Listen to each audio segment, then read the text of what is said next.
Hitler نے جو کتاب لکھی تھی اپنی، اس میں اس نے ڈیموکریسی کے خلاف لکھا تھا چونکہ وہ ڈکٹیٹر تھا. تو اب ڈاکٹر اقبال نے جو جمہوریت کے خلاف اشعار کیے ہیں تو اس میں انہوں نے کہا ہے کہ مرد فرہنگ نے یہ بات ہمیں بتائی ہے، ورنہ دنا اس قسم کی بات نہیں بتایا کرتے کہ جمہوریت ایسا نظام ہے جس میں لوگوں کو گنا جاتا ہے، تولا نہیں جاتا. تو میں نے کہا تھا کہ ڈاکٹر اقبال ہٹلر سے متاثر ہے. اب وہ جب ان کو کچھ نہیں بنا تو اب نئے پکھ چھوڑی، وہ کہتے ہیں نہیں وہ ہٹلر نہیں، کوئی اور فرینچ کوئی اسکالر تھا، کوئی فرینچ فلاسفر تھا، اس سے متاثر ہوئے تھے. یار اللہ کے مشکار ہی ہے نا، اللہ دے بندے ہو. یہ بات میری ہنری بیل جو اسٹینڈل کے نام سے مشہور تھے فرینچ فلاسفر، یہ انہوں نے کہی تھی. لیکن انجینئر صاحب، آپ کی بات کی سمری یہ ہے کہ میں نے غلطی کی ہے لیکن تم نے میری غلطی نکال کے تو اچھا نہیں کیا ہے، کیونکہ میری اپنی بات وہی ہے کہ اقبال جو جمہوریت کے خلاف تھے، وہ دونوں ہی باتیں غلط ہیں. اگر انسان سے غلطی ہو جاتی ہے تو وہ کہہ سکتا ہے کہ بھائی غلطی ہو گئی ہے، دیٹس فائن. غلطی نکالنے والے کو نہیں رگیدا جاتا، بلکہ آپ نے غلط کہا ہے تو آپ نے غلط کہا ہے. رہی بات یہ کہ کیا اقبال جمہوریت کے خلاف تھے؟ نہیں، اقبال جمہوریت کے خلاف نہیں تھے.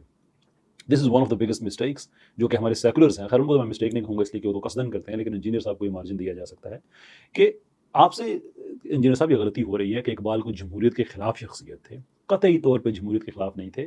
کسی ایک پرٹیکولر ورژن آف ڈیموکریسی پہ جو ویسٹ کی ڈیموکریسی ہے مثال کے طور پہ، جو کہ عام طور پہ ہر جگہ پہ نہیں، عام طور پہ جو first pass the post system ہے، اس پہ تو بہت سے لوگ اعتراض کرتے ہیں. ویسٹ کے اندر لوگ اعتراض کرتے ہیں کہ یہ فیئر نہیں ہے، اس لیے کہ اس میں عام طور پہ یہ ہوتا ہے کہ جو اکثریت کا ریجیکٹڈ آدمی ہوتا ہے وہ آپ کا حکمران بن جاتا ہے.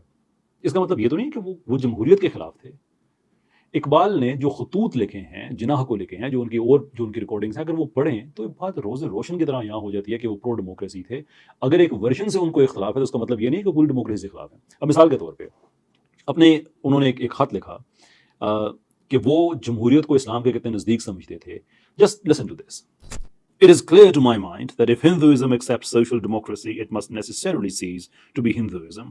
For Islam, the acceptance of social democracy in some suitable form and consistent with legal principles of Islam is not a revolution, but a return to the original purity of Islam.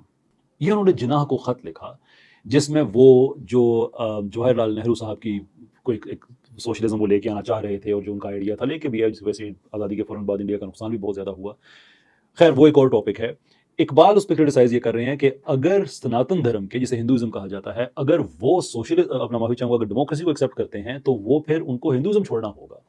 لیکن اگر اسلام میں ایک سماجی جمہوریت آتی ہے اور وہ ایک ایکسیپٹیبل طریقے سے آتی ہے، یعنی کہ جو اسلام کے جو پرنسپلز ہیں ان کے ساتھ اکارڈ کرتے ہوئے آتی ہے، تو وہ کوئی انقلاب نہیں ہوگا بلکہ وہ اسلام کی اصل روح کی طرف واپس جانے کے مترادف ہوگا.